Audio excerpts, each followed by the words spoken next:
Bien, les doy la bienvenida a cada una de ustedes y ya nos preparamos para esta reunión mediante la oración, ¿sí? Oremos. Todopoderoso y eterno Dios, derrama tu bendición sobre nosotros, para que así podamos encontrarnos con tus misterios más profundos, como lo son tus sacramentos, y que en la experiencia de aquella fe que tú nos das, y que vas fortaleciendo y haciéndote presente por medio de estos medios de gracia, que ahora podamos estar siempre contigo, no solamente en fe, sino también en consuelo, confianza y una esperanza eterna. Te lo pedimos en nombre de tu Hijo Jesucristo, nuestro Salvador. Amén. Estamos viendo los sacramentos, en específico nos toca como parte del culto cristiano el sacramento del altar o Santa Cena, comunión o Eucaristía. Después vamos a meternos con el bautismo y la Santa Cena en su práctica, pero todavía estamos reflexionando, estamos pensando sobre ello, porque así nos vamos dando cuenta del significado que hay detrás, antes de solo realizarlo, porque muchas veces realizamos, administramos los sacramentos sin entender bien qué es lo que hacen, de qué se trata, por qué son como son. Estuvimos viendo ya la semana anterior el significado del sacramento mismo como misterio. Vimos que la liturgia eucarística nos ofrece un espacio de paz preparatorio para recibir la comunión en Dios. Nos saludamos en la paz porque necesitamos paz entre nosotros para vivir la paz de Dios. Luego de escuchar la palabra, no podemos hacer otra cosa que desde el Evangelio, desde la esperanza renovada, desde la guía que recibimos de Dios a través de Cristo, del hecho de vivir y desearnos paz. Y por eso después de la predicación, la confesión con el credo y la oración general, nos damos la paz. Y ahí nos reconciliamos entre nosotros. Buscamos con el cual estemos peleados y también fortalecemos esa paz con aquellos que estamos en paz. Y desde esa paz nos ofrecemos nosotros mismos al servicio de Dios. Es donde ahora nosotros devolvemos a Dios parte del amor que Él nos da con el ofertorio. Traemos los dones de pan y vino a la mesa al mismo tiempo en que nos comprometemos con Dios. Ya recibimos su perdón, ya escuchamos su palabra, confesamos nuestra fe, oramos a Dios por nuestras necesidades y también por otros. Ya compartimos la paz y recibimos la paz de Dios. Entonces, ¿ahora qué hacemos? Bueno, le damos a Dios nuestras vidas para que así Él pueda realizar su obra en nosotros. Lo hacemos en sentido simbólico con nosotros mismos y en nuestras presencias, tal como también traemos el pan y el vino, que serán utilizados para el sacramento. Desde ahí entendemos el sacramento como el punto cúlmine, el clímax de nuestra celebración. Todo lo que hacemos nos prepara para recibir el sacramento, para recibir la Santa Cena o Eucaristía. ¿Por qué? Porque ahí es donde todo se hace real en Dios. Quizás en la confesión y el perdón no pudimos recibirlo con un corazón tan abierto porque aún estamos acongojados quizás por nuestros pecados. Quizás nos cuesta entender cómo Dios nos perdona. Quizás la palabra predicada no alcanzó a llenar el espíritu o el abismo en el cual me encuentro. Quizás la oración no dijo todo lo que tenía que decir. Quizás me faltó personas para abrazar durante la paz. O me faltó recibir paz. Pues todo ello se hace realidad ahora en la Santa Cena. ¿Por qué? Porque es allí en donde recibimos a Dios. Ya no a nivel simbólico, como una especie de bendición, ni como un buen deseo, sino que lo recibimos realmente, en presencia real. Por eso Jesús puede decir, yo soy el pan de vida. El que viene a mí jamás tendrá hambre, el que cree en mí jamás tendrá sed. Porque es aquí, en la Santa Cena, en donde es Dios quien nos llena, nos completa y nos muestra su salvación. Ya no depende de si el pastor predicó bien o no, o de si yo entendí bien o no. Ya no depende si soy capaz de reconocer todos mis pecados o no. Ya no depende si me acuerdo por todas las cosas con las cuales debo orar. No, ahora depende de Dios. Ya no tengo nada que ver aquí. Yo solo recibo el sacramento para que así sea Dios quien obre en cada uno de nosotros en su presencia real a través de Cristo Jesús en el pan y el vino. Así nos dice Jesús. Yo soy el pan vivo bajado del cielo. El que coma de este pan vivirá eternamente. Y el pan que yo daré es mi carne para la vida del mundo. Es el pan vivo que baja del cielo para nosotros. No es un pan que comemos en la once, no, es el pan del cielo, que nos recuerda al maná de la época de Moisés en el Éxodo, que es el pan que baja del cielo. Pero ese pan que baja del cielo como maná en el Éxodo de Israel, no es un pan vivo, ni da vida, es un pan que alimenta. En este caso, Cristo es el pan vivo que viene del cielo, que Dios baja desde el cielo para darnos vida, porque este pan nos hace vivir eternamente y no solo nos hace caminar por un desierto hasta llegar a un lugar, porque el pan es Dios mismo, es Cristo en su cuerpo real, quien nos ofrece la realidad de Dios para fortalecer nuestras vidas, para estar presente en nuestras vidas. No, entonces no están equiparados con el maná. No, pues Jesús utiliza el símbolo del maná para precisamente diferenciarse, separarse de él.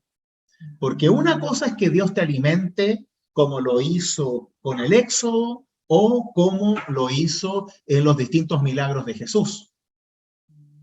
Pero a diferencia de el Éxodo o la multiplicación de los panes de Jesús, que lo hizo varias veces, este pan de la última cena que nosotros ahora repetimos a través del sacramento, este pan no es para alimentar tu cuerpo como el pan de la panadería, sino que es el pan para darte vida y vida eterna. Es un pan, junto con el vino, por supuesto, que precisamente lo que hace es darte a Dios. El pan no pretende llenar tu estómago ni saciar tu estómago, pretende saciar tu vida. Pretende que encuentres consuelo, esperanza y presencia en Dios. Lo que hace la Eucaristía es que cuando tú estás ahí y la tomas, lo estás recibiendo a Dios. No estás recibiendo la obra del pastor, no estás recibiendo un buen deseo, no es una bendición, no, estás recibiendo a Dios mismo a través de la sensorialidad, del sentir el pan y el vino, estás recibiendo a Cristo. Entonces, esto se va transformando en una experiencia restauradora de nuestras vidas, en una experiencia que hace la diferencia. ¿Por qué? Porque ya no depende de ti.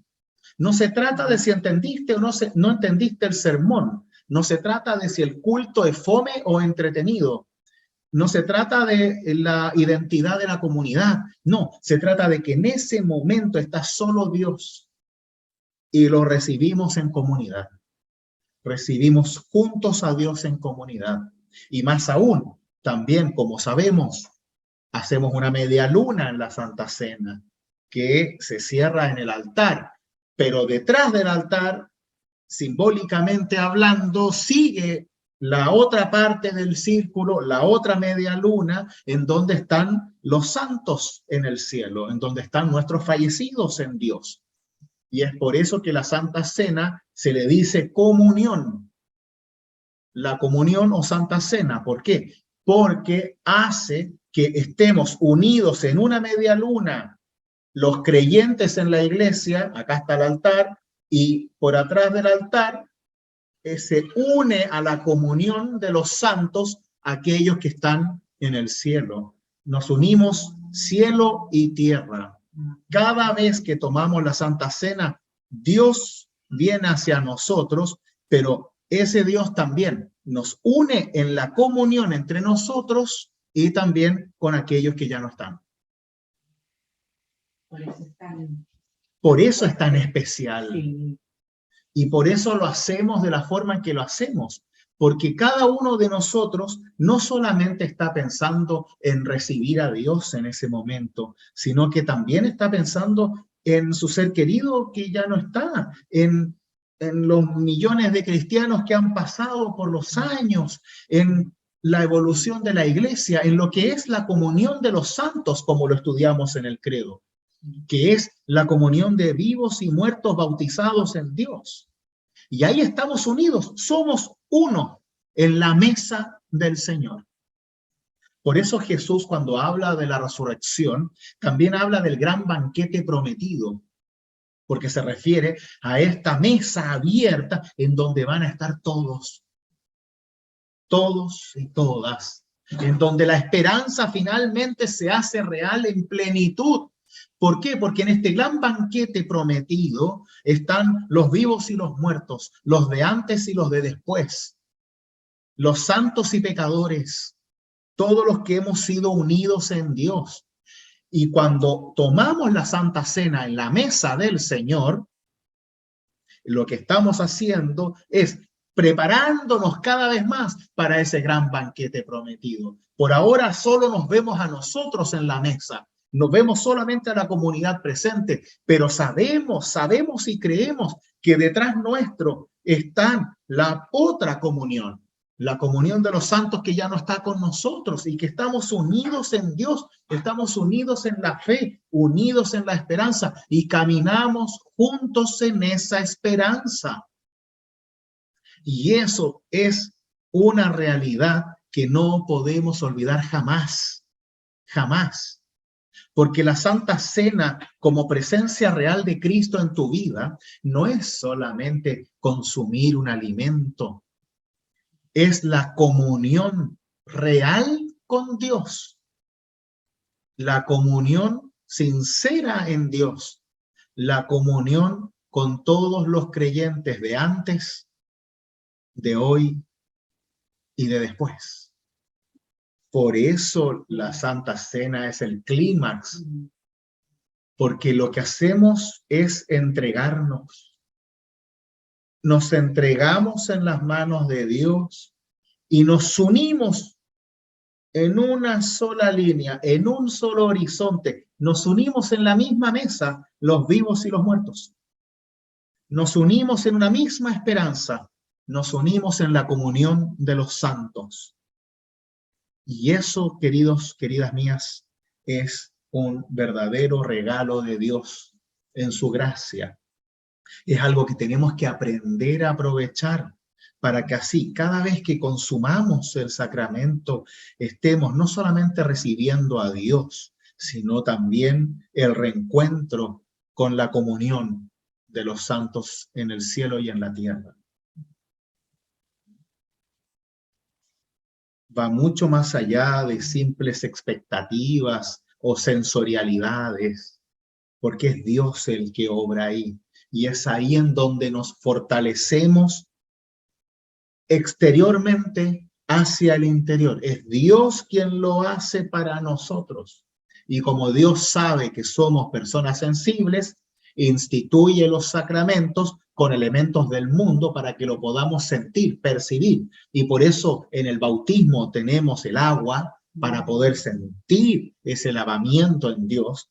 Y en el sacramento del altar tenemos el pan y el vino que precisamente nos hacen sentir que Dios entra en nosotros. Y ahí hacemos la diferencia. No es una bendición que se va desde lejos, una imposición de manos que se da desde lejos como lo hacía Jesús, pero ahora estamos consumiendo, recibiendo a Dios a través de estos elementos del mundo. Recibimos ese elemento divino que es su gracia en Cristo Jesús.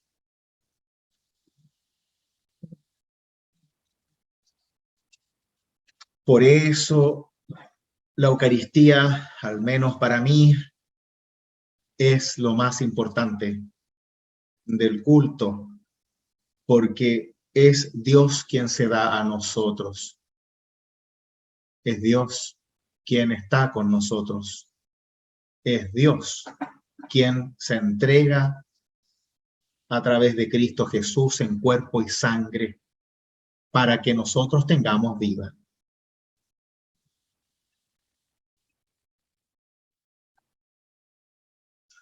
El culto cristiano es sacramento de Dios. Jesús nos dice, les aseguro que el que cree tiene vida eterna. Yo soy el pan de vida. Nuevamente Jesús nos recuerda, nos asegura, nos da la certeza de que Él es quien trae la vida y trae la vida eterna. Él es el fundamento y centro de nuestra esperanza. Nuevamente, no depende de nosotros esa esperanza, sino depende de Dios en Cristo. Y es así que podemos entregarnos nosotros a la esperanza en Dios y también entregamos a nuestros seres queridos en esa misma esperanza. Y es por eso que no desesperanzamos. No caemos en la desesperanza. ¿Por qué? Porque nuestra esperanza está en Cristo. Y Cristo es vida. Y Cristo es vida eterna para mí, para los que vienen y para los que ya no están. Y eso es lo que centramos en el sacramento y Dios sella en nosotros para siempre a través del cuerpo y la sangre de Cristo. Ahora, ¿de dónde viene esta palabra sacramento? Como dice la iglesia cristiana primitiva de los primeros siglos, siguiendo la cultura romana de la época, decidió llamar sacramentos a las promesas que Dios hace con su pueblo por medio de Jesús, su Hijo. En la antigua Roma, el sacramentum era un pacto solemne que se realizaba entre un amo y su servidor o entre un maestro y su discípulo. Recuerdan que vimos lo de las vasijas que se rompían y una se la llevaba a una parte el amo y la otra el servidor para cumplir una determinada misión. A esto se refiere. Un pacto solemne entre un amo y su servidor, entre un maestro y su discípulo. Este pacto indeleble se basaba en la fidelidad, en primer lugar del amo para con su servidor y en segundo del servidor hacia su amo. Era un pacto sagrado y continuo. El uso en la iglesia de la palabra sacramento se identifica con la traducción latina del griego mysterion, misterio en español, entendiendo que los sacramentos son y serán siempre un misterio que proviene de Dios, que no hay que razonarlos o filosofarlos, sino que se han de creerse por fe. Aún hoy en la iglesia hablamos de los sacramentos como los misterios de nuestra fe, como decimos siempre al finalizar la institución de la Santa Cena. Este es el misterio de nuestra fe. Vengan todos, que ya está todo preparado. Y precisamente porque es un misterio de Dios, no están bajo nuestro control, sino del de Dios y la voluntad de su gracia, lo cual es tremendamente importante. ¿Por qué? Porque uno puede quizás controlar la predicación de la palabra y el pecado de uno puede aparecer ahí en esa predicación. Pero en el sacramento es Dios el que actúa y no el pastor, no el oficiante. Y el misterio de Dios, que es la presencia de Dios desde su gracia, desde su favor, su bondad para con nosotros, es lo que aparece en el sacramento. Entonces, no depende de la dignidad del que lo hace, ni tampoco de la dignidad del que lo recibe, sino que depende de Dios. Y eso es algo que ha separado a la iglesia durante siglos. ¿Cuántas veces hemos visto que personas no pueden ir a tomar la Eucaristía en distintas iglesias por distintas razones, ya sea porque no se confesaron, porque están separados, porque son madres solteras, porque viven en pecado, por cualquier otra cosa, a la larga, o la culpa de la misma persona, porque no soy digno? ¿Y quién es digno para tomar el sacramento? Como siempre recordamos, siempre tenemos que tener en cuenta la mesa de Cristo Jesús en la última cena. ¿Quiénes estaban en la mesa de Jesús? Los traidores, los que lo negaron, los que salieron corriendo, los que tenían dudas. Esos son los que están en la mesa de Jesús. Los perfectos están en el cielo. Nosotros estamos aquí. Entonces, pretender que la Santa Cena requiere de una dignidad humana es precisamente un invento humano. No tiene nada que ver con Jesús. Nada que ver con Jesús. Y de hecho, Jesús celebra la Santa Cena, y una vez que celebra la Santa Cena con sus discípulos, después le dice a Judas que se vaya, no antes.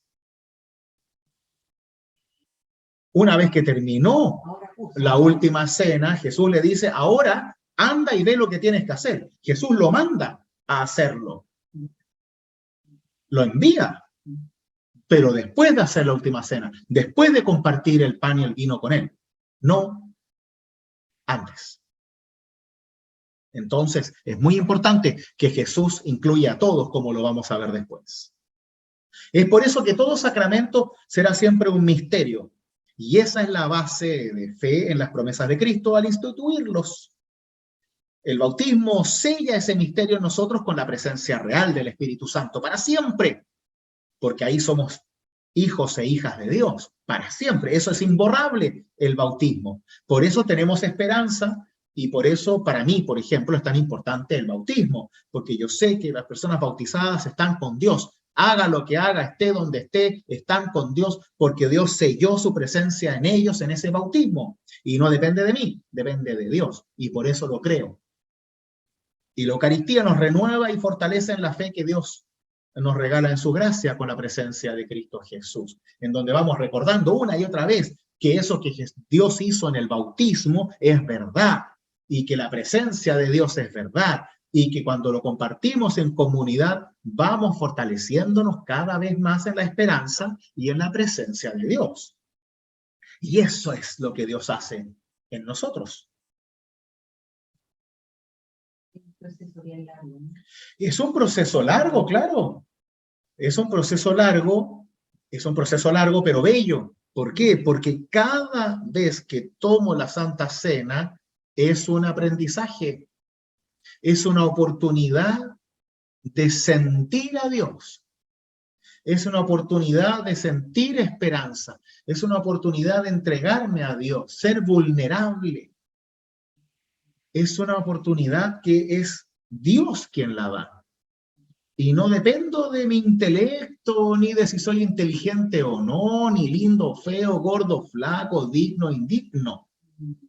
Solo depende de Dios y eso es una maravilla, porque es Dios quien se está dando para ti, gratuitamente, para darte su favor, para darte su presencia, para que jamás te sientas solo ni sola. ¿Cómo vamos a poder rechazar algo así? Claro, alguien dirá, mira, yo fui a tomar la Santa Cena y no sentí nada. Bien, no significa que Dios no haya estado ahí. ¿Qué es lo que hay que hacer?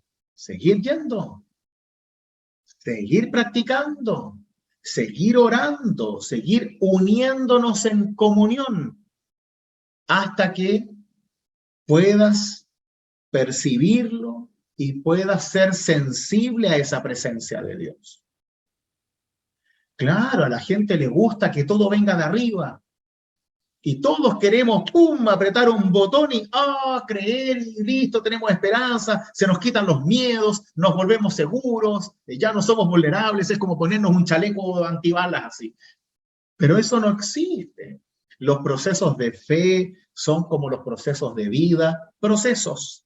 Claro, porque siempre queremos todo rápido y todo al tiro. Yo quiero dejar de sufrir ahora, quiero dejar de tener miedo ahora, quiero dejar de sentir hambre ahora y quiero tener todo ahora.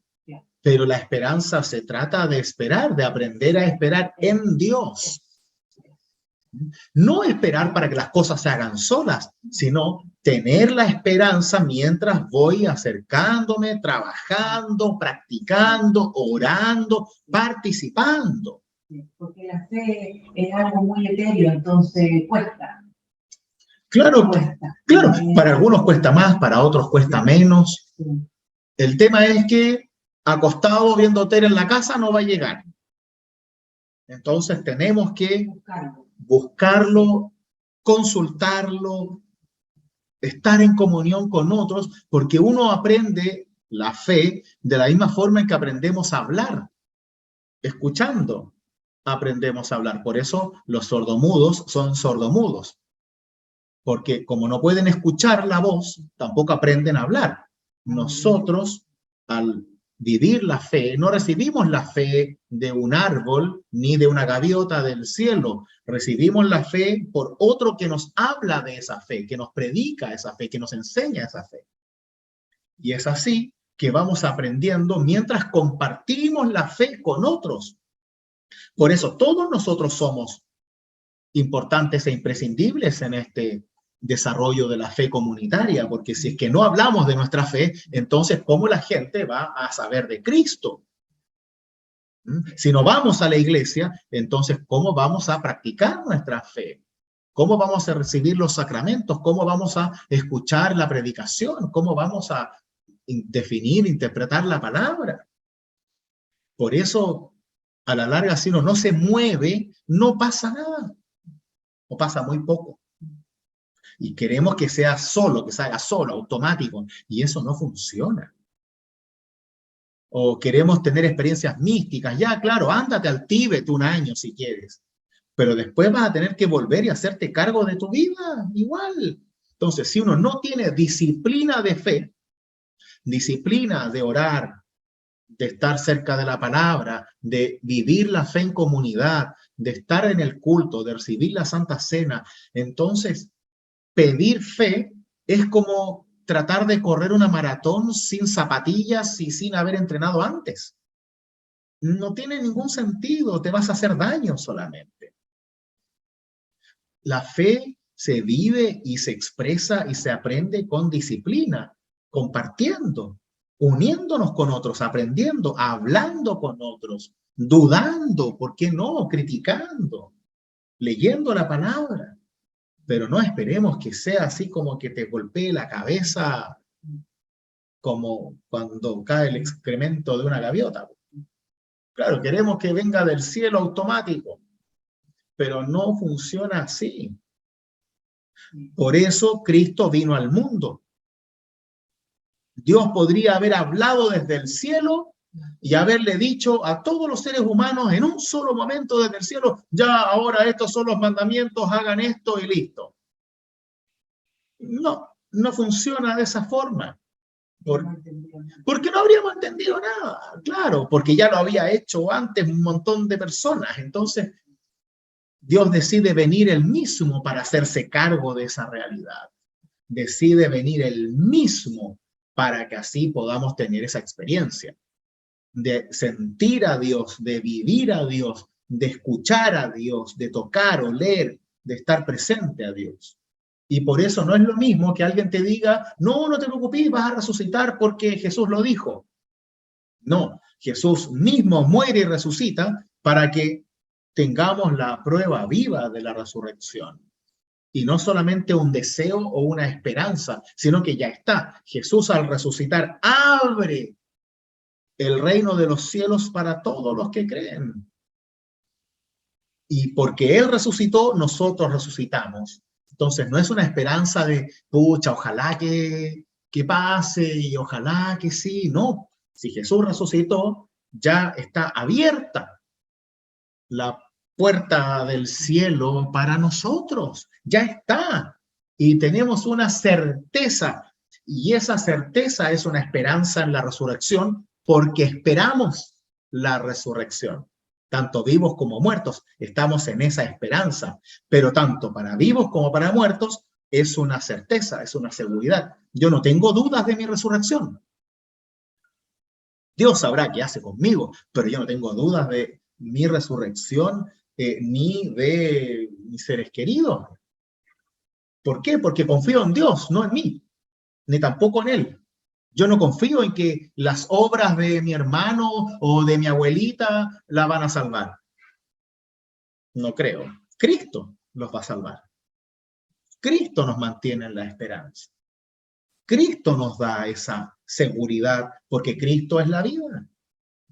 Y cada vez que celebramos la Eucaristía, vamos recordando eso. Celebramos eso, que Cristo es vida, que recibimos el pan de vida, para que así ninguno de nosotros tenga hambre ni sed, para que ninguno de nosotros tenga dudas de su salvación, para que ninguno de nosotros esté volcado en el abismo de la muerte, sino en la esperanza de la resurrección, en la espera de la resurrección final y el gran banquete prometido con Cristo Jesús, todos juntos de una forma maravillosa.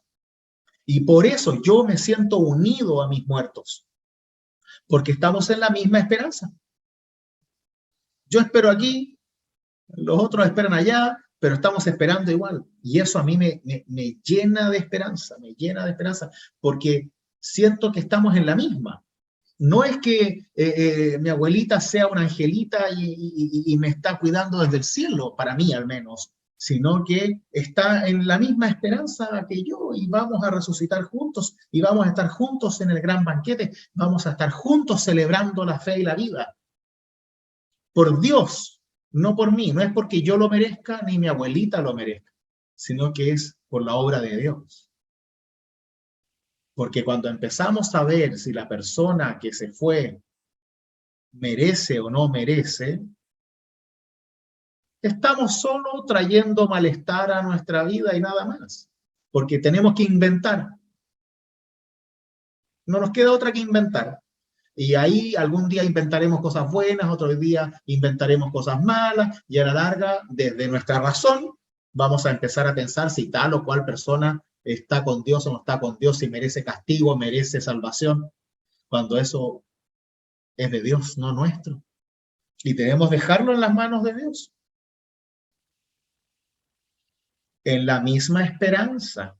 Y por eso creemos, porque es una maravilla. Es espectacular. Y Dios no hace acepción de personas. Dios no evita a las personas pecadoras, porque si no nos evitaría a todos.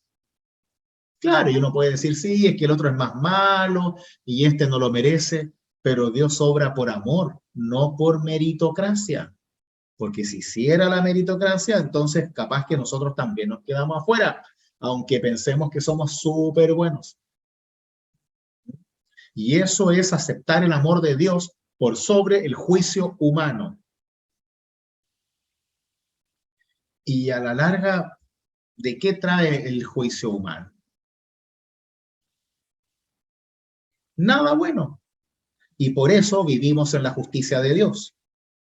Porque sabemos que los humanos siempre vamos a encontrar una forma de separarnos. Y de yo estar más arriba y tú más abajo. Siempre. Y solemos inventar.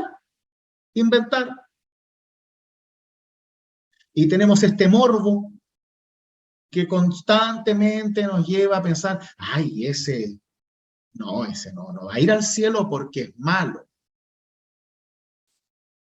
Y no es así. Porque si fuera así, dependería de nosotros. Pero Dios es más bueno que eso. Por eso vino a Cristo al mundo. Si no, ¿para qué murió Cristo en la cruz si vamos a seguir dependiendo de nuestros méritos? Entonces Cristo murió al pedo. Eso dice el apóstol Pablo. Si ustedes dudan de su salvación, entonces Cristo murió en vano. Murió y resucitó en vano si ustedes no creen en la resurrección. No tiene sentido. Estás matando a Cristo. Estás diciendo que Dios es tonto. Por tus propias dudas. Porque tú no logras creer que Dios es así de bueno. Porque nosotros no lo somos. Porque a nosotros no nos gusta que al malo le vaya bien. A nosotros no nos gusta que se perdone al que nos ha hecho daño. No nos gusta. ¿Por qué? Porque queremos que sufra. O queremos sentirnos superiores. Pero la fe no funciona así. Tu club podrá funcionar así, pero no la fe en Dios. Y hasta que no aprendemos eso, vamos a vivir una vida de errores, de juicios, de agobio, de abismo, de duda y malestar.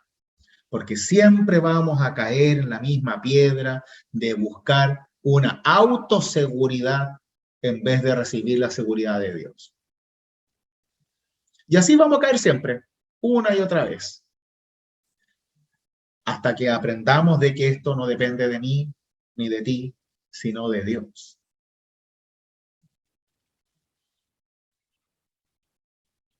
Ahora, ¿de dónde viene esto de los sacramentos? En tiempos de la Reforma del siglo XVI, los reformadores establecieron 3 condiciones para reconocer los sacramentos de la Iglesia. Lo fundamental del sacramento para Lutero, que es el que más se encargó de esto, es la promesa divina establecida por Cristo en la Biblia y la fe unida a esa promesa, que se hacen visibles a través de un signo externo, como el pan y el vino, y un rito en el que se recibe la gracia abundante de Dios, como el acto de la Santa Cena, el ritual. Estas condiciones se establecen a través de 3 preguntas. ¿Nos dice Cristo en las Escrituras que debemos hacerlo? ¿O nos manda Cristo? ¿Hay en la Escritura alguna promesa de Dios unida a la celebración del sacramento? ¿Hay en el sacramento, además de la palabra de Dios, algún elemento terrenal o signo externo y un rito atado a él que nos permita recibirlo sensorialmente? O sea, sentirlo. El principal criterio para el reconocimiento de los sacramentos está en el mandato de Cristo que llega a nosotros en la Biblia. La institución de un sacramento responde exclusivamente a Cristo y la palabra de Dios. Ni los apóstoles ni los concilios tienen derecho alguno a instituir sacramentos, sino solo Cristo. Y la Iglesia, nosotros, solo se limita a interpretar, reconocer y celebrar en comunidad esos sacramentos como un medio de gracia de Dios. Es una forma en que Dios transmite su gracia. ¿Qué es la gracia? Ese amor gratuito, no merecedor, ni de méritos. Amor gratuito, misericordia gratuita. Esa es la gracia de Dios. Todo esto se centra en la gracia, en el hecho de lo que Dios quiere hacer con nosotros gratuitamente, no porque lo merezcamos, sino porque Él es bueno, porque Él quiere. Sucedió que a través de los siglos la iglesia fue armando este tema de los sacramentos. Como ya sabemos, en la Iglesia Católica hay 7 sacramentos. Y estos sacramentos se empezaron a utilizar en la iglesia, pero produjeron una gran división entre los mismos cristianos. ¿Qué significa esto? Resulta que, por ejemplo, tenemos el sacramento de la ordenación sacerdotal. Y esa ordenación viene de orden. Jesús le da el orden a los discípulos de predicar el evangelio, de perdonar, de compartir la mesa con otros. Y esa orden la reciben los discípulos, los apóstoles, y viven en esa orden de Jesús.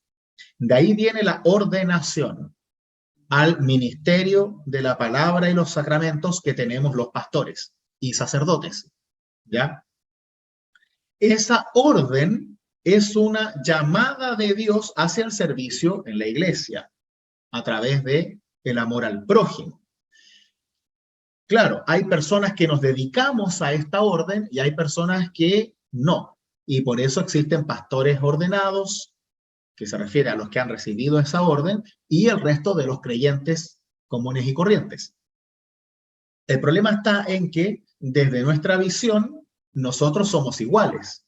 La única diferencia es que yo recibo esta orden para dedicar mi vida a esto, y ustedes se dedican sus vidas como cristianos a otras cosas, desde la misma fe que yo, pero en otras vocaciones. Mi vocación es la pastoral. La de ustedes es otra, pueden ser secretarias, médicos, barrenderos, zapateros, amas de casa, farmacéuticos, da lo mismo. Cada uno tiene su vocación. La mía es la vocación pastoral y por eso recibo el orden para ejercer ese ministerio. Ustedes, desde la misma fe que yo, cada uno ha realizado o realiza una vocación particular desde la misma fe que yo, solo que yo recibo una orden para esto: predicar la palabra y los sacramentos. Ustedes, a su vez, como cristianos, practican esa palabra y también la predican desde la vida cotidiana, no desde el púlpito. ¿Por qué? Porque para eso estoy yo. No significa que no puedan hacerlo. Claro, pueden hacerlo, pero yo soy el encargado porque yo estoy preparado para eso. Si yo no estoy, tendrá que hacerlo otra persona preparada para eso. El problema está en que desde lo que se fue forjando a través de los siglos en el catolicismo romano, es que, por ejemplo, la ordenación empezó a separar al sacerdote del fiel común y corriente, hasta llegar a la creencia popular de que el sacerdote es más santo que la misma persona que va a la iglesia. Hasta que eso, por lástima, empezó a transformarse en doctrina de la iglesia.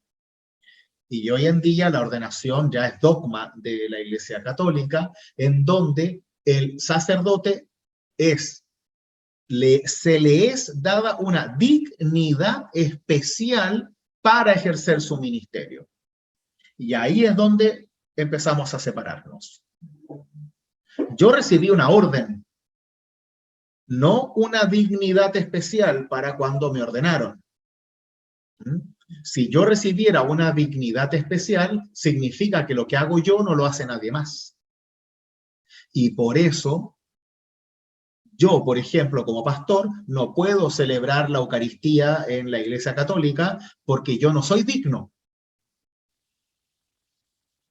Porque no he recibido el orden, según la sucesión apostólica, que los católicos pusieron como dogma para recibir la ordenación. O sea que si tú no eres ordenado por un obispo, que a su vez fue ordenado por otro obispo, que a su vez fue ordenado por otro obispo, hasta el apóstol Pedro, entonces tu ordenación no es válida. ¿Por qué? Porque no has recibido el orden de la dignidad de la sucesión apostólica. Entonces, para muchos católicos, yo estoy jugando al pastorado, pero no tengo la dignidad del pastorado. No, claro, porque esta cosa viene del cielo. En efecto. Entonces, ¿cuál es el problema de esto? Y es que empezamos a separarnos dentro de la misma humanidad como seres humanos pecadores y pecadoras en distintas dignidades. Y eso siempre va a conllevar, lo que siempre sucede, es la división entre nosotros, entre buenos y malos, dignos e indignos, salvos y condenados, y los que están más cerca, literalmente, de Dios, y los que están más lejos, literalmente, de Dios. Y eso claramente es algo que Jesús reprobaría, pero por todos los medios habidos y por haber. Le pegaría un par de charchazos al que dice eso. Pero ya quedó en la tradición de la Iglesia de Roma, de tal forma que ya es ya. Yo no hago juicio, no sé si les conviene o no, simplemente la tradición condujo hacia eso. Claramente, cuando tú le das poder a las personas gustan del poder. Y así funciona en todas partes del mundo, no solamente dentro de la iglesia. Por eso el poder corrompe. Y cada vez que tú le das la opción a las personas de sentirse superiores a otros, entonces usualmente lo van a tomar, porque es rico sentirse mejores, superiores a los demás. De ahí que tenemos nuestra visión en cuanto a volver a la Biblia. Lo que hacen los reformadores es decir, a ver, todos estos sacramentos que está haciendo la iglesia del siglo XVI son instituidos por Cristo. Cristo mandó a ordenar personas de este estilo, a separar dignidades. No. ¿Cristo ordenó a hacer funerales? No. ¿Cristo ordenó a que la gente se casara? No. Entonces, ¿vamos a obligar a la gente a casarse? No. Si Cristo no lo manda, entonces eso significa que es adiáfora. Adiáfora significa que no es necesario para la salvación, que da lo mismo. Y así, en la época de la Reforma, separaron lo que realmente es importante de lo que va a depender de la fe de cada uno. No es que dé lo mismo, pero no es para salvación. Nadie se salva ni recibe la vida eterna por casarse. Ni por tener relaciones sexuales fuera o dentro del matrimonio, ni por tener hijos. La iglesia a lo largo de los siglos fue alimentando esas ideas para buscar la separación. O sea, para mí el casamiento es para ordenar a la gente, porque antiguamente los hombres tenían hijos con cualquiera, entonces claro, es un orden al ser humano. De hecho, toda la razón, Marina, el matrimonio es un orden social que recibe la bendición de Dios. Por eso, nosotros creemos que hay que estar casado por el civil primero antes de casarse por la iglesia, porque lo que uno bendice es el matrimonio civil, el compromiso mutuo desde la vida real, no desde el cielo.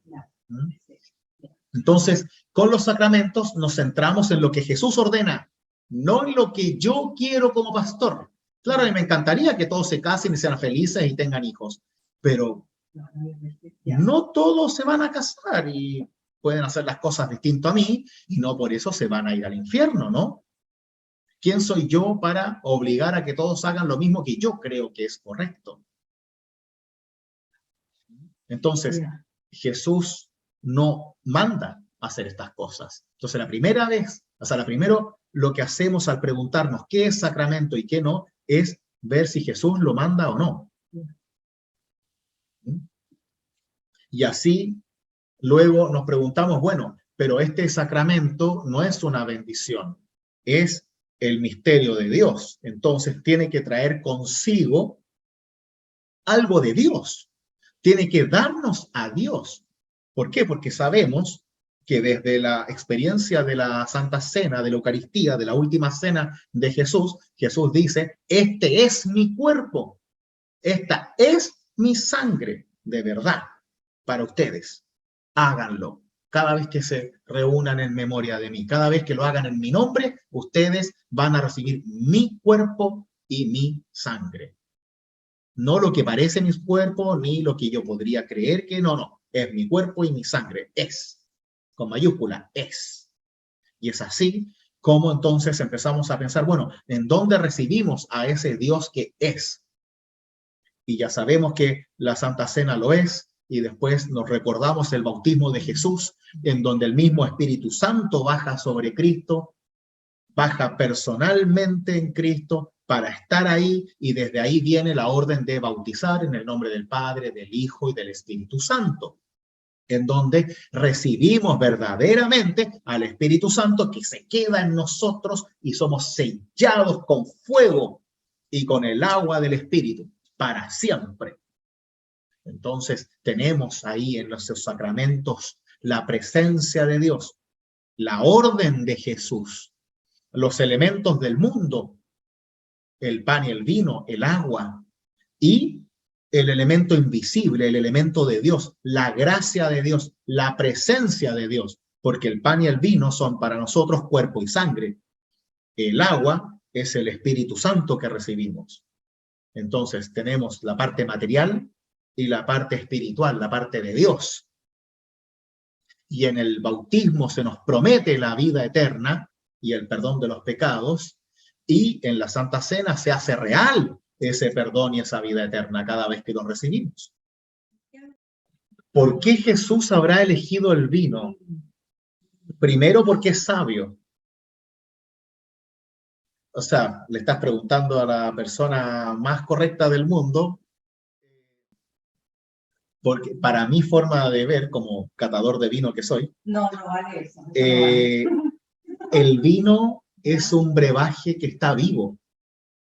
El vino está en constante evolución y siempre está en constante cambio. La leche se echa a perder a los 2, 3 días. Puede alimentar, pero el vino podrá ponerse agrio y podrá transformarse en vinagre, pero sigue siendo bueno, ya que el vinagre tú lo puedes usar para limpiar heridas, para cocinar, no se pudre, sino que el vino siempre evoluciona hacia algo y siempre está vivo, nunca se muere. No se llena de hongos como la leche. El vino siempre está en movimiento, sí. Y también se me ocurre porque Jesús también en las grandes celebraciones usaba el vino.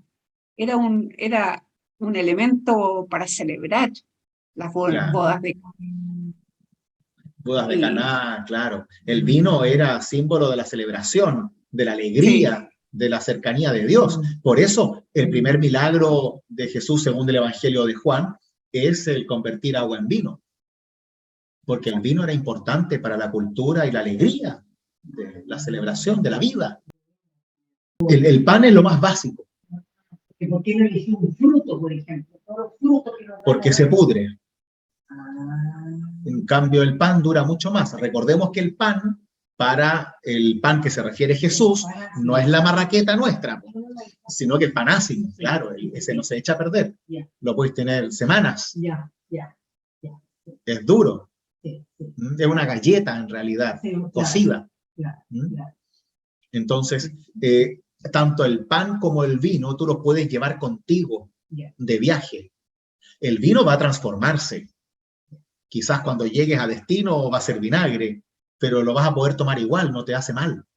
El apóstol Pablo incluso le dice a Timoteo que recuerde siempre tomar vino para favorecer los dolores estomacales, para que no le duela la guata. Entonces, el vino es muy importante para la tradición de vida. Y Jesús lo que hace es tomar dos elementos de la vida cotidiana que son casi los más importantes, junto con el pescado como comida, y los transforma en el signo, en la señal de su presencia. Pero la gran gracia es que el pan y el vino tú los traes contigo.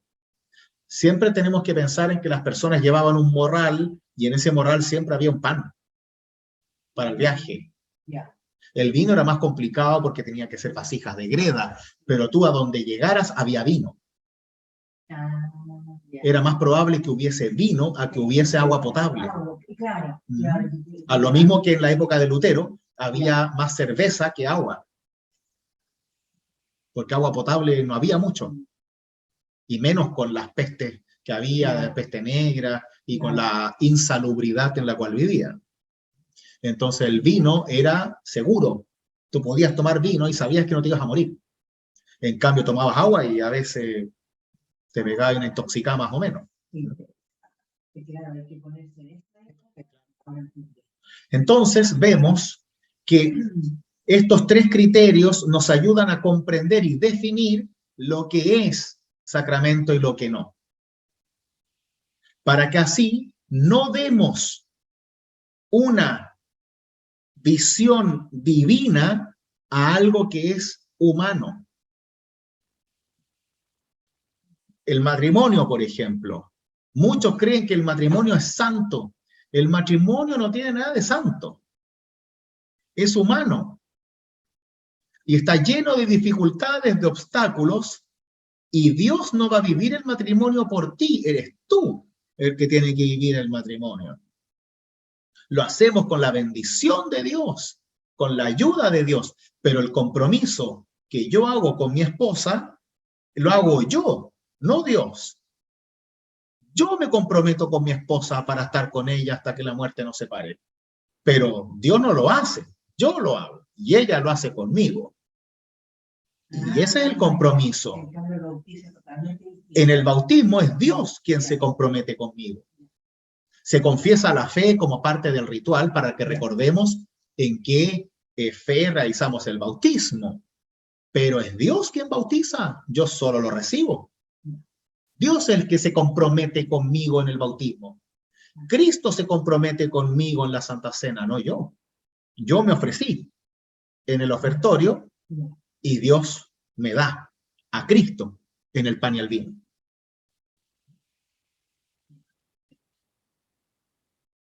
En la Iglesia Luterana tenemos el sacramento del bautismo y la Santa Cena, porque son los únicos que cumplen con aquellos elementos que requieren para ser sacramento. Y un poquitito la confesión, que ahí, bueno, siempre hay un tema. Los sacramentos se diferencian de todo aquello que hacemos porque en el sacramento es Dios quien actúa y no nosotros. Ese es el centro. Es lo que Dios nos encomendó a través de Jesús para practicar y recibir. El bautizar y el comulgar. También el perdonar. El mandato de Jesús es bien claro. Vayan y bauticen. Tomen, coman y beban. También perdonen. Como Jesús nunca mandó a los creyentes a casarse o confirmarse, por ejemplo. El resto de los rituales cristianos no son sacramentos. Entonces, si yo me confirmo o no, no depende de mi salvación ni mi vida eterna. La confirmación es algo mío, es algo que yo hago como creyente para decir públicamente lo que creo y comprometerme con la interpretación de una determinada iglesia. Esa es la confirmación. Y en donde yo confirmo mi fe de bautismo, en donde yo digo esto que yo recibí en el bautismo es lo que creo y vivo en esto. Y eso es lo que hago con la confirmación. Pero si no me confirmo, la vida sigue. Y Dios me ama igual, porque Dios no me dice que si no me confirmo, no me salvo, o no tengo vida eterna, o no me va a querer. La confirmación es un rito de la iglesia, es un invento de la iglesia, para que las personas podamos dedicar tiempo, racionalmente hablando, a preocuparnos de nuestra fe, de lo que creemos, de resolver nuestras dudas y de hacerlo en comunidad. Entonces la confirmación, para mí al menos, es un gusto. Es un placer confirmarse. ¿Por qué? Porque estoy diciendo esto es lo que creo, pero es para mí. no es para la iglesia, ni para el pastor, ni para Dios, no es para mí. Yo soy el que confirmo la fe. Yo soy el que firmo. Yo soy el que me comprometo con la iglesia a través de la confirmación. Lo mismo que el matrimonio. Yo me confirmo, o sea, me prometo con la señora, pero no con Dios, es con ella. En todas las religiones, esos dos son los más importantes. Esos dos son sacramentos. Todo lo demás son... En el caso de la iglesia luterana, sí. En el caso del catolicismo, están los 7 sacramentos. ¿Ya? No son estos dos nomás. La iglesia católica, por eso puse al principio lo de la diferencia con la reforma, la iglesia católica tienen 7, que son el bautismo, la Eucaristía, la ordenación, la unción de enfermos, la Confesión. penitencia y confesión, Sí. la primera comunión y el matrimonio. Exacto. Y esos, si tú no lo haces, pones en duda tu salvación. Por eso, por ejemplo, cuando hay alguien enfermo en las familias muy católicas, es necesario que el cura vaya a hacer la unción de enfermos, porque si no va, se muere a medias. Lo mismo con el matrimonio. Si tú convives con tu pareja, estás a medias. Tú no puedes vivir, según la Iglesia Católica, una vida en correcto amor si convives. La única forma de hacerlo es con el matrimonio. Tú no puedes tomar la Santa Cena o Eucaristía sin hacer la primera comunión. No puedes participar bien de la iglesia sin la confirmación. No puedes administrar la palabra y los sacramentos sin la ordenación. Siempre hay un pero y un mérito ahí. Si yo me muero mañana, ustedes mismos van a tener que elegir a alguien para predicar la palabra y administrar los sacramentos. Porque si no hay pastor, tienen que hacerlo ustedes. Si hay pastor, lo hace el pastor. Pero si no, alguien tiene que hacerlo. Si el pastor no es mago, yo no tengo una dignidad, tengo un orden. Y esa misma orden se lo da la iglesia a otra persona preparada para ejercerlo. Pero lo que hago yo no lo hago por ser Superman. Lo hago porque es lo que sé hacer. Y porque recibí la orden de hacerlo. Pero no significa que tú no lo puedas hacer. Tú también lo puedes hacer. Ah, bueno, entonces nos preparamos. Y por eso hay gente que se prepara para predicar, que se prepara para administrar los sacramentos, que se prepara para el diaconado y ayudar a las personas. Entonces tenemos que hay 2 tipos de celebraciones en la iglesia, los sacramentos y los ritos de la iglesia. Estos últimos son la bendición matrimonial para nosotros, ¿no? Desde la iglesia luterana.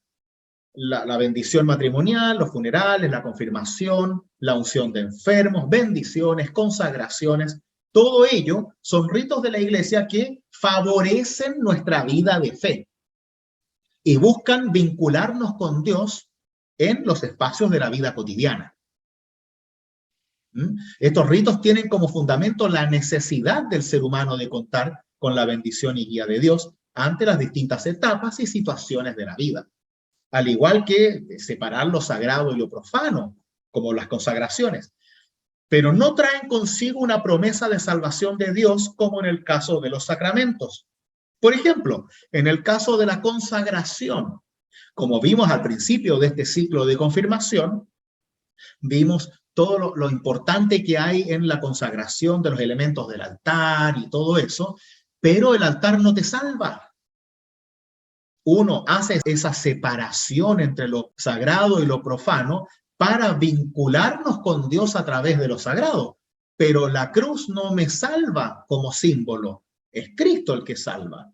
Yo puedo llenar la iglesia de cruces y esas cruces no me salvan. La misma cruz que me regaló hoy día Marina es maravillosa y hermosa, pero esa cruz no me va a salvar. Yo le puedo prender velitas, le puedo echar agua bendita, le puedo hacer cualquier cosa a la cruz y es solamente un símbolo. Es Cristo lo que salva. Entonces, si yo voy a utilizar esa cruz para algo únicamente de Dios, entonces esa cruz se consagra y de ahí no se mueve para que yo piense en Dios cada vez que vea esa cruz. Y ahí me remito, me vinculo a Dios. Pero si la cruz se rompe, Dios no se muere. Es solo un símbolo. ¿Mm? Los sacramentos, por su parte, tienen su fundamento en Dios y no en nuestras necesidades. No en el poder de los sacerdotes o pastoras y pastores. Son un don de fe unido a una promesa de perdón y vida eterna que nos ofrece Dios solo por gracia, porque Él quiere, sin que nosotros lo merezcamos. Y los cristianos los recibimos con fe y en comunidad. Muy importante, lo recibimos juntos. El sacramento no se toma solo. Ahí hay otra diferencia, por ejemplo. No, los católicos pueden hacer la misa privada, que es el cura hace una misa él mismo y se hace la Santa Cena para él mismo, y eso se entiende como algo válido que sirve en el cielo y en la tierra. En cambio, nosotros no. Yo no tomé la Santa Cena en toda la pandemia porque no estaba dispuesto a tomarla solo.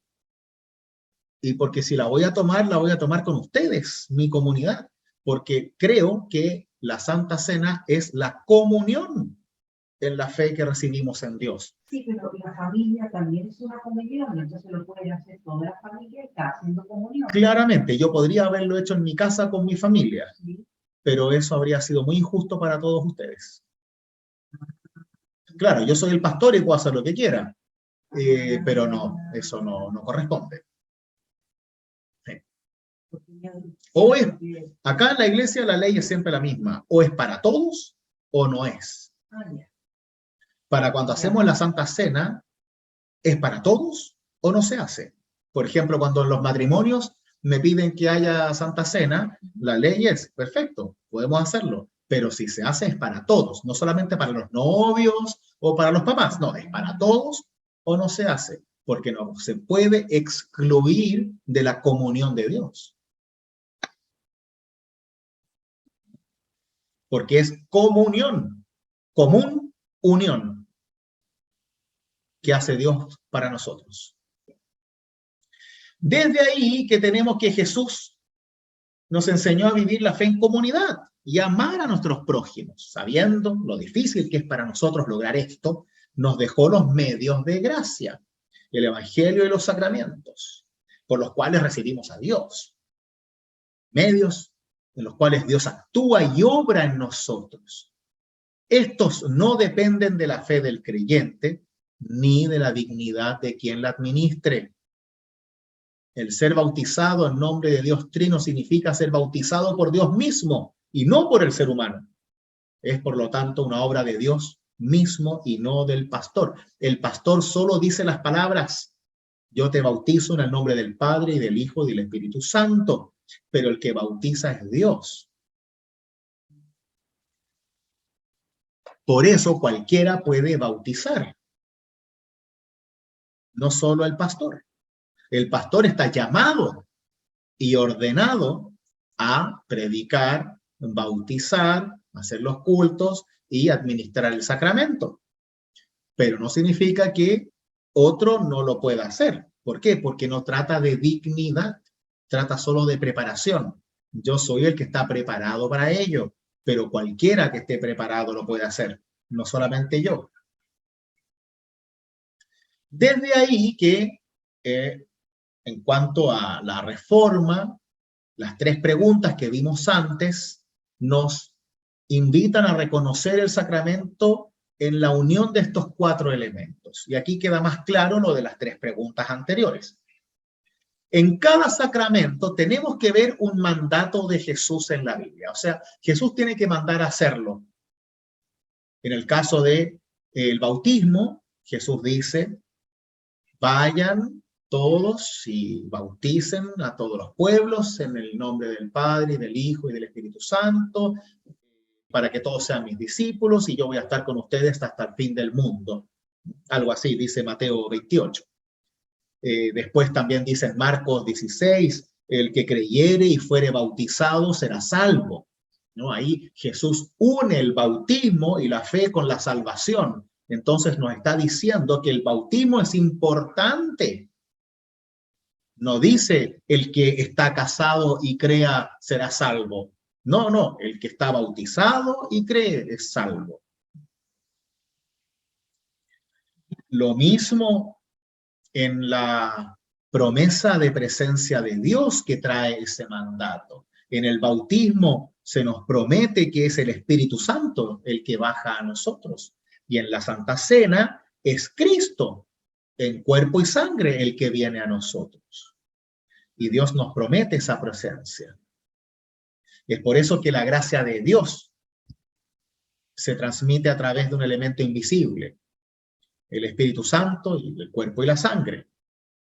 Ahí recibimos a Dios en su gracia. Dios nos promete vida y perdón en esa gracia. Y finalmente un elemento visible o signo externo que transmite la gracia de Dios. El agua en el bautismo, el pan y el vino en la Santa Cena. ¿Por qué? Porque no es lo mismo que yo te diga, imagínate que este es el pan. No, tú tienes que sentir el pan en tu boca. Tienes que sentir cómo te quema el alcohol del vino en la garganta. Tienes que sentir el agua en el bautismo. Por eso es un sacramento siempre desde lo sensorial, porque somos personas sensoriales. Y nos da lo mismo. Es lo mismo que decíamos antes, pero más ordenado. El mandato de Jesús, la promesa de Dios de vida eterna, de perdón, la gracia que Dios nos da a través de su presencia, el Espíritu Santo, el cuerpo y la sangre de Cristo, y el elemento del mundo terrenal, en donde Dios se une a ese elemento para que nosotros podamos sentirlo de verdad y no tengamos que solo imaginarlo.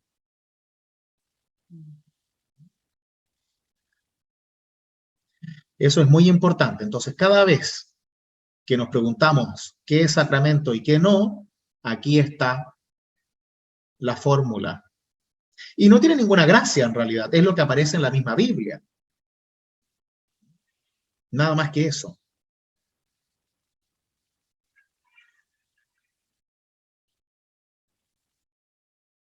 ¿Cómo actúan los sacramentos en nosotros?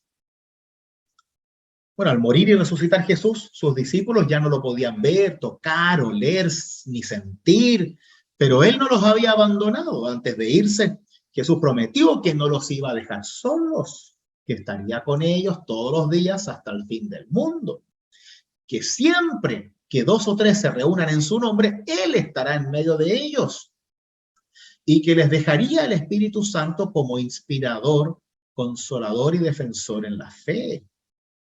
O sea, Jesús nos dice que esto va a ser así. Y además nos dio 2 promesas y mandatos, que bautizando a las personas y enseñándolas a hacer lo que Él les había mandado, las va a hacer discípulas suyas a través del Espíritu Santo con el santo bautismo. Y que todas las veces que compartamos la fe en su nombre y en fraternidad el pan y el vino, Él se hará realmente presente entre ellos en la Santa Cena. Cuando dice, bueno, yo estoy ahí en medio de ustedes. Hagan esto en memoria de mí. Cada vez que lo hagan en mi nombre, yo estoy ahí. Háganlo. Y aunque no es reconocido como sacramento, Jesús mandó y prometió perdón. Nos manda a perdonarse entre los creyentes y perdonar a los demás para ser perdonados en el cielo y gozar de paz entre ellos.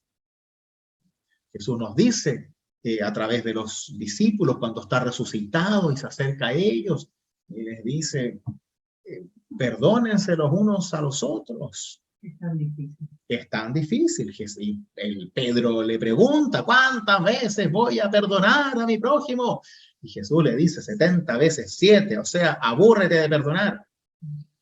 Hasta siempre nomás. ¿Por qué? Porque es lo que hace Dios contigo, nada más. ¿Hasta cuándo amo? Hasta siempre. ¿Hasta cuándo perdono? Hasta siempre. ¿Por qué? Porque Dios lo hace contigo. Y si somos creyentes, deberíamos tratar de hacerlo. Claro, esto es un desafío, es un esfuerzo, no es automático.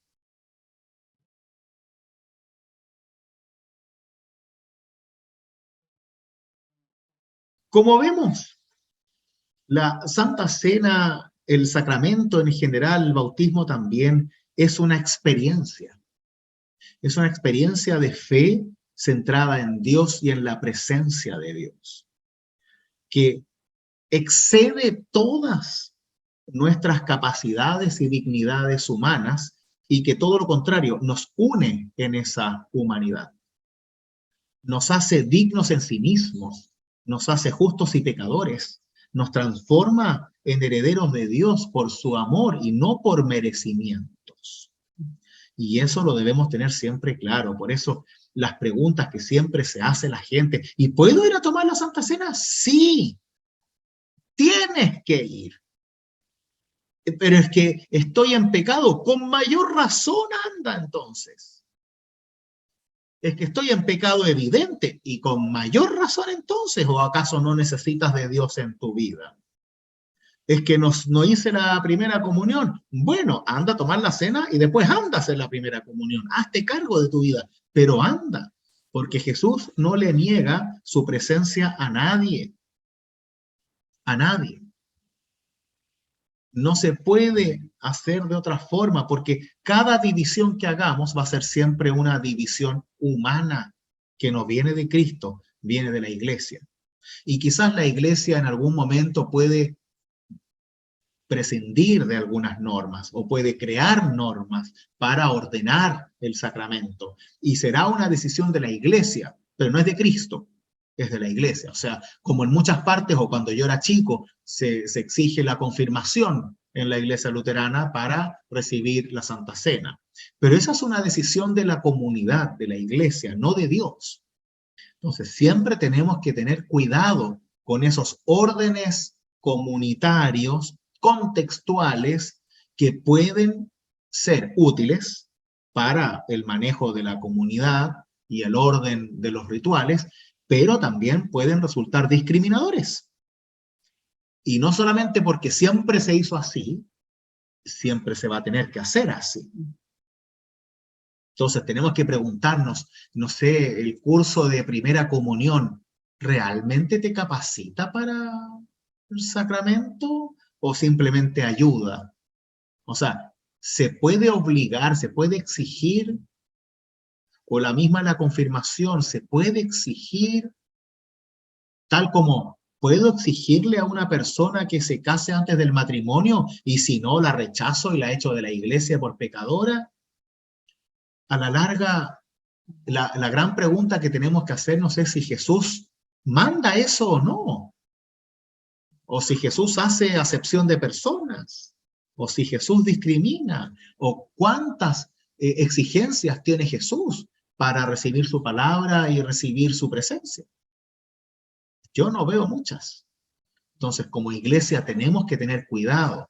Hay cosas que a veces son necesarias por el orden, pero no podemos obligarlas. Es lindo que todos vayan de etiqueta a la iglesia, pero no puede ser una exigencia. El tema es que todos puedan ir, en primer lugar. Y así con todo lo que hacemos en la iglesia. Hay cosas que estamos acostumbrados y que son tradiciones, pero no por eso son buenas. Siempre tenemos que estar en constante cuestionamiento, especialmente de aquello que Cristo no manda. Porque eso significa que es doctrina de la iglesia, que podemos usarla para bien, pero también podemos usarla para mal, como se ha hecho. Una pregunta. El funeral, ¿no habla del funeral que cuando una persona fallece y uno quiere despedirla, por ejemplo? No. Eso lo inventó después, eso vino después. No, los funerales, sí, como ritual humano, sí, es el único ritual que existe en todas las culturas que han existido en la historia. Ya, pero eso lo inventamos nosotros. Es una necesidad humana, el funeral. Ya, no es que esté en la Biblia que se despidan a su... No. Nunca... Todas las culturas y religiosidades, ya sea tribales, cazadores recolectores, o los más modernos, hasta los ateos, todos tienen rito funerario. Todos. Incluso algunos animales también los tienen. porque necesitamos despedirnos de nuestros seres queridos. Y esa necesidad hace que vayamos forjando rituales que nos permitan comprender, imaginarnos lo que sucede post-mortem de las personas.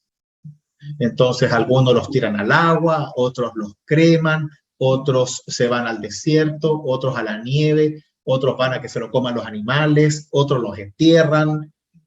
Cada cultura verá qué es lo que hace, pero el rito funerario es una necesidad humana, no divina. Jesús nunca habló No. Jesús tiene 2 encuentros, si no me equivoco, con la muerte misma, en cuanto a experiencia funeraria, que es con Lázaro, cuando lo saca del sepulcro, ¿ya? Y lo reanima, y cuando hay una viuda que está enterrando a su hijo, y Jesús detiene el féretro para consolar a la mujer. Detiene el rito funerario para darle consuelo a la mujer. Y eso es más que nada lo que Jesús hace, pero el funeral es una necesidad humana.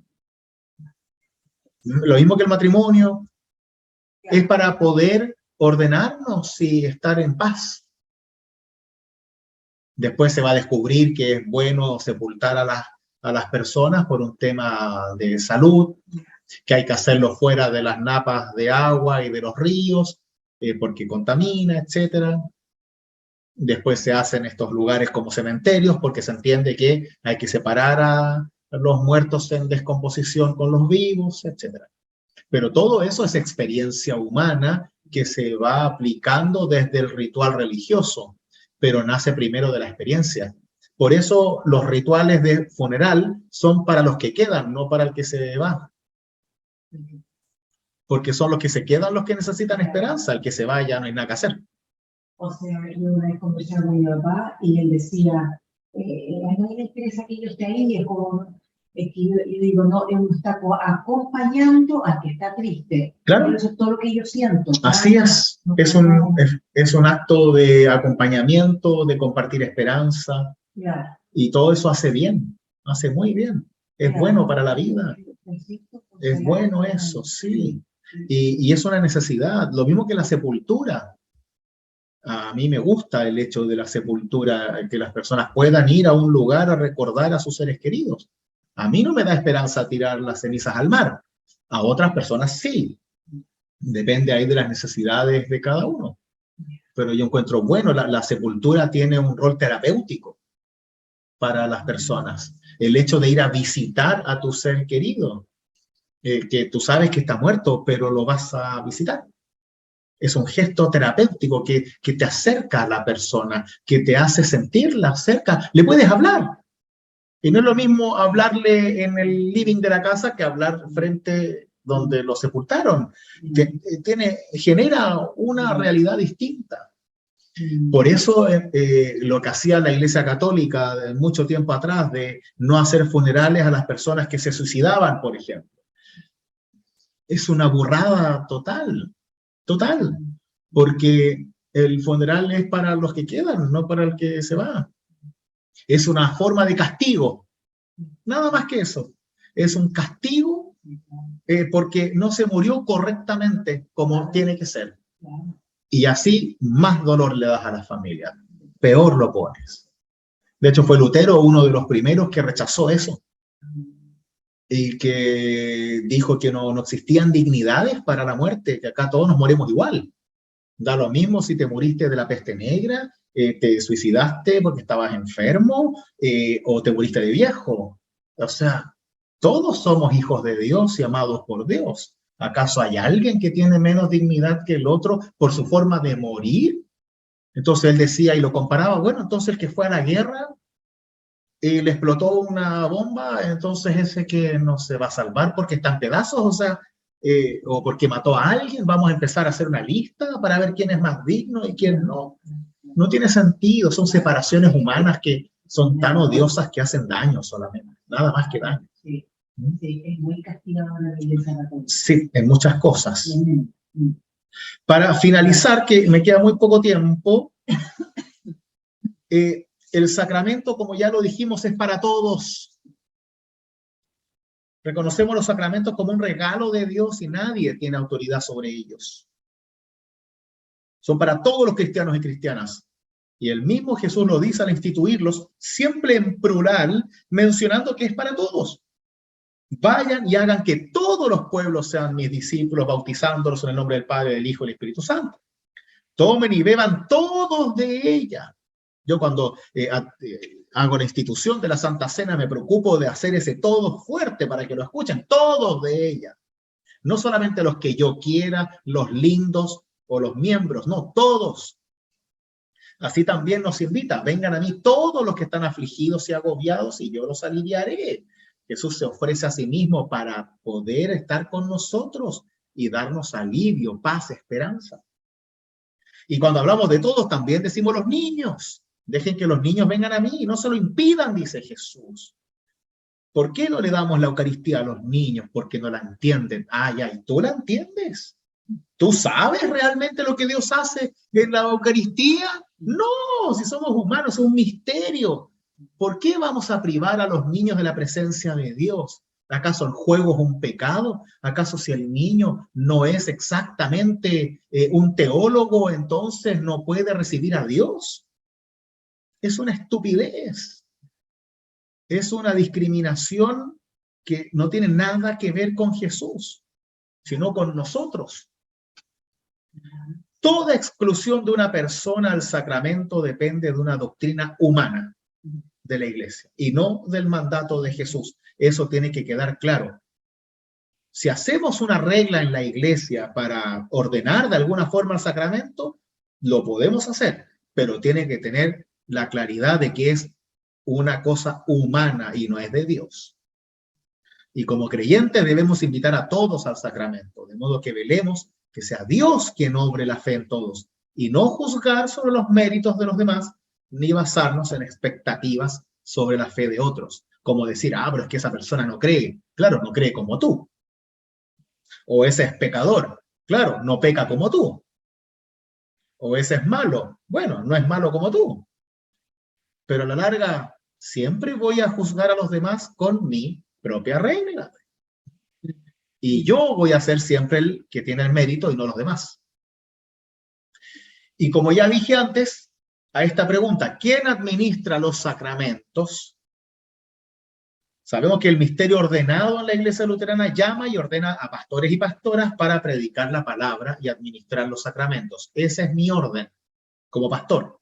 Esto significa que las comunidades llaman a los pastores ordenados para realizar esta labor de predicación y administrador de los sacramentos, quienes a su vez han sido preparados y ratificados para ello.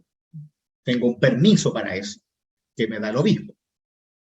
En caso de no haber pastor ordenado en una comunidad, el consejo directivo, directorio, concilio, lo que sea, de esta puede autorizar a un miembro preparado para ello, para realizar un bautismo, el cual será totalmente válido y no se repetirá por un pastor, siendo registrado en los libros de la Iglesia, igual que cualquier otro bautismo.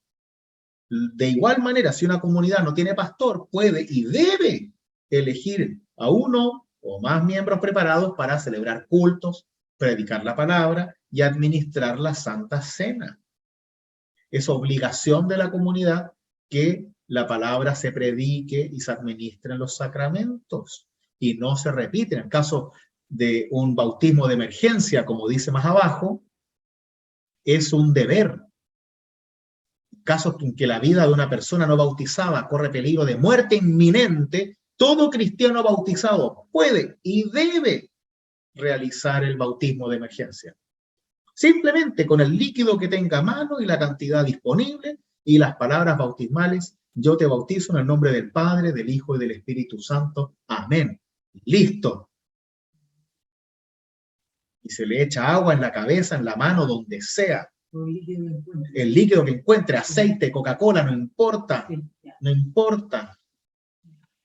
Y luego, porque es de emergencia.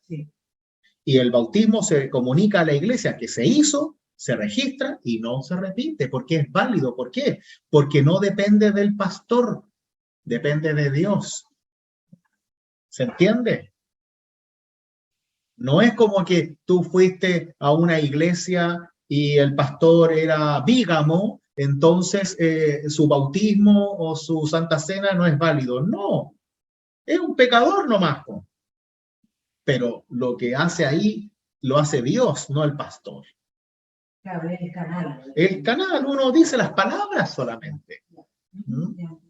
Lutero explicaba que el sacramento es la promesa de Dios unida a la palabra de Dios.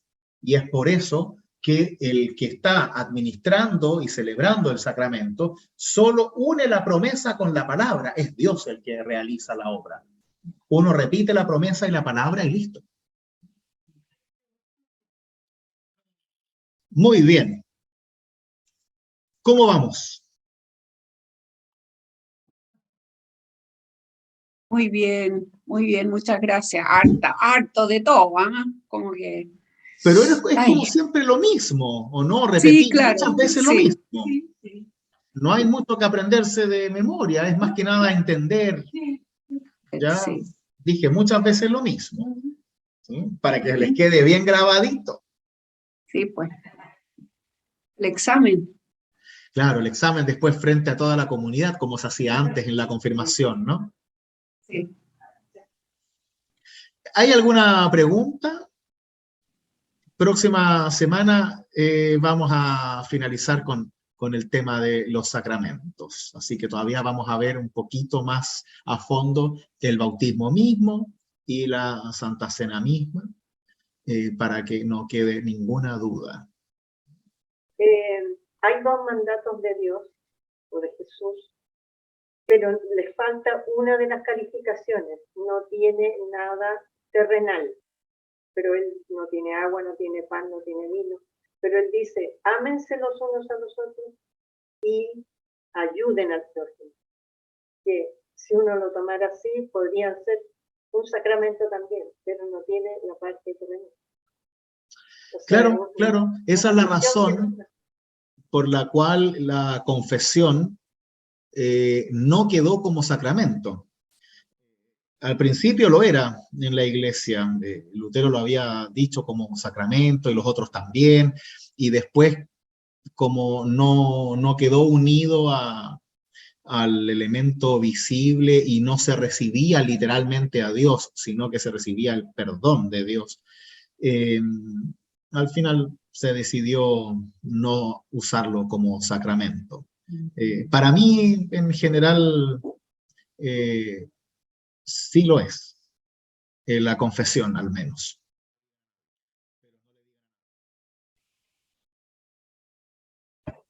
Rodolfo, yo tenía una pregunta, si es posible preguntar, acerca de consagrar en algún momento o se podría haber entendido como sacramento también. O sea, por ejemplo, en la Iglesia Católica, cuando se hablaba de matrimonio o de ordenación, era consagración. O sea, que algo se vuelve como sagrado en ese aspecto.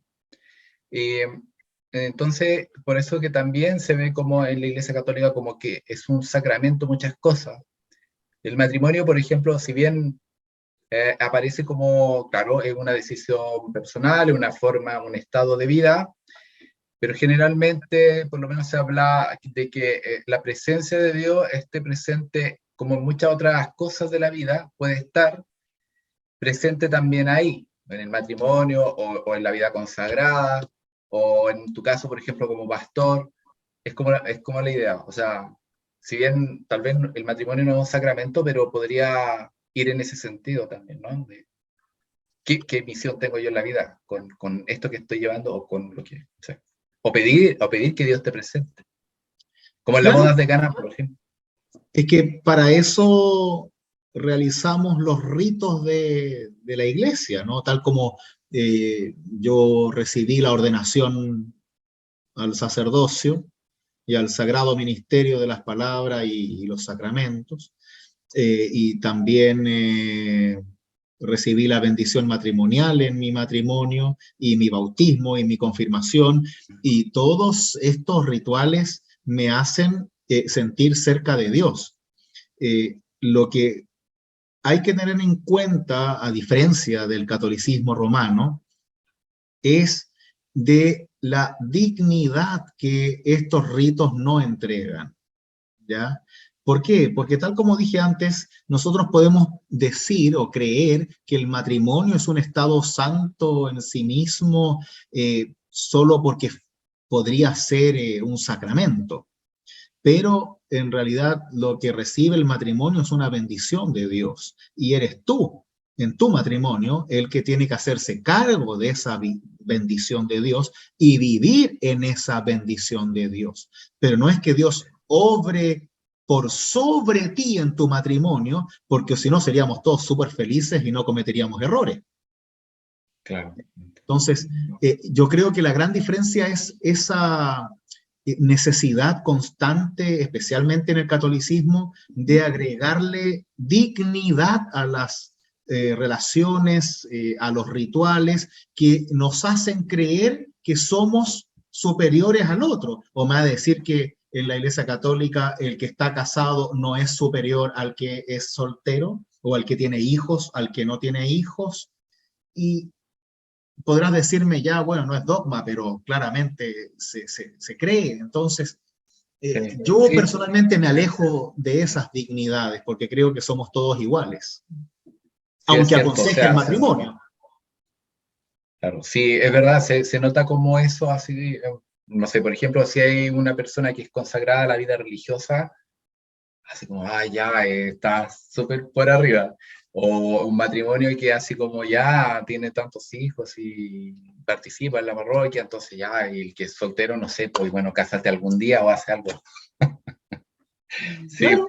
más o menos pasa mucho. ¿Sabes cuántas veces le dicen a mi mamá que tiene el cielo asegurado porque tiene un hijo pastor? Ay, por favor, en serio. Y cosas así, o al revés. Entonces yo creo que al menos yo prefiero alejarme de eso porque uno se lo termina creyendo. Y a todos nos gusta sentirnos especiales. Y todos juzgamos luego de ser especiales al que no tiene esa especialidad que tengo yo, o dignidad. Entonces, a la larga es puro pecado que vamos compartiendo entre nosotros y juzgándonos porque tú no estás casado, o porque no tienes el matrimonio que yo tengo, o porque no tienes los hijos que yo tengo, no tienes el trabajo, no tienes la iglesia. Y es mejor que te preocupes de tu vida y trates de hacer las cosas bien desde los mandamientos de Dios antes de empezar a enseñarle a vivir al resto solo porque tú crees que tienes más dignidad que el resto, porque hiciste tal o cual sacramento. Yo siempre me río del tema de la primera comunión, por ejemplo, porque yo creo que hay que hacerla, pero confiar en que la primera comunión educa a un niño y lo hace digno para tomar el sacramento es una tontera. Yo he hecho clases de primera comunión y te puedo decir que el cabro chico no sabe. Es solamente una forma buena de que los niños vayan a la iglesia y me parece espectacular. Ponerla como una ley discriminatoria por una supuesta preparación, la verdad es que no. O no reconocer el amor de dos personas porque no están casadas, por ejemplo, también es discriminatorio. Claro, a mí me encantaría que estuvieran todos casados, pero ¿acaso estas dos personas que se aman no se aman como yo amo a mi esposa porque no están casadas? ¿O van a ser malos padres de sus hijos porque no están casadas o porque son del mismo sexo? Nada que ver. Ese es un juicio mío quizás, pero no tiene nada que ver con Dios eso. Es una forma en que la iglesia va forjando a lo largo de los siglos para ordenarse a sí misma y para alejarse de los supuestos pecadores que nos caen mal.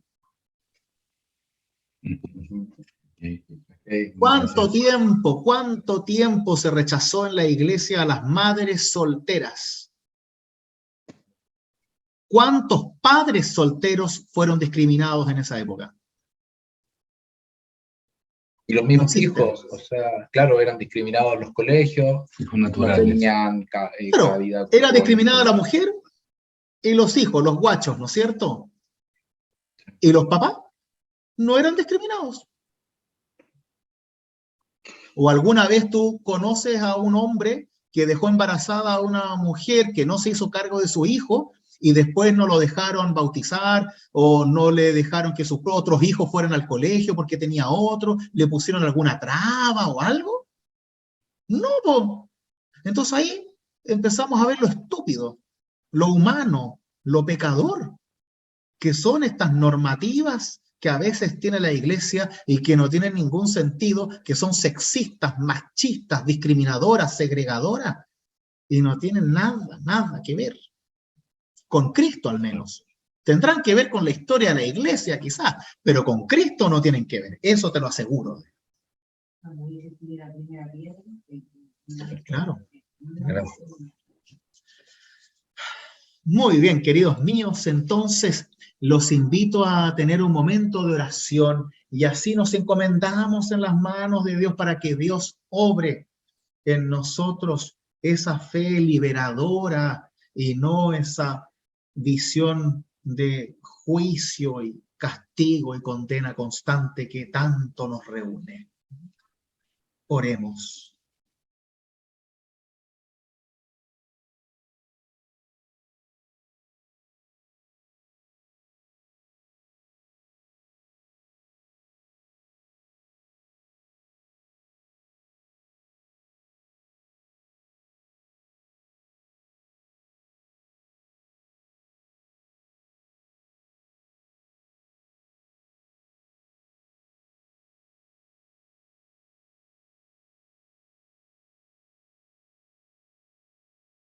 Amado Dios, no podemos más que agradecerte por habernos dado tu gracia a través de los santos sacramentos. Gracias, Señor, porque tú buscas comunión con nosotros, aunque no la merecemos, aunque no somos dignos. Porque tú nos buscas para amarnos, perdonarnos y purificarnos. Porque tú, buen Dios, nos miras con dignidad, con ojos de un padre, de una madre amorosa. Y nos das a Cristo como hermano para darnos vida y vida en abundancia hasta la vida eterna. Nos prometes un gran banquete de resurrección en tu reino para que así tengamos esperanza y no caigamos en el miedo ni en la oscuridad.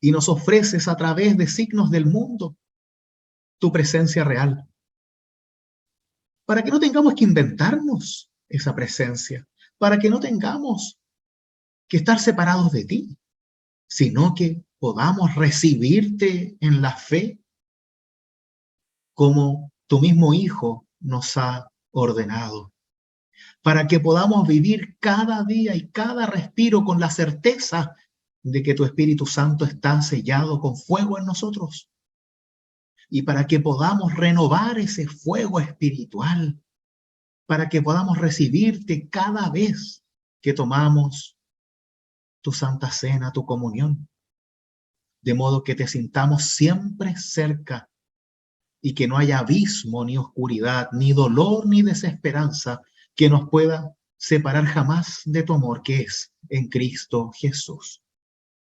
Quédate ahora con nosotros e inspíranos continuamente para recibirte tanto en la palabra como en el sacramento.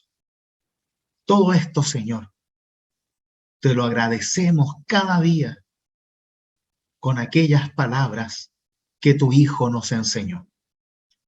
Padre nuestro que estás en los cielos, santificado sea tu nombre. Venga a nosotros tu reino. Hágase tu voluntad, así en la tierra como en el cielo. El pan nuestro de cada día, dánoslo hoy. Y perdona nuestras deudas, así como nosotros perdonamos a nuestros deudores. Y no nos dejes caer en la tentación, mas líbranos del mal, porque tuyo es el reino, el poder y la gloria, por los siglos de los siglos. Amén. La bendición de Dios, que es Padre, Hijo y Espíritu Santo, los conserve en la fe, ahora y siempre. Amén. Vayamos en paz, queridos míos. Muchas gracias. Buen Buenas retorno. noches. Buenas noches. Muchas gracias. Buenas noches a Gracias. todos. Estamos viendo. Adiós. Buenas noches. Chao, gracias.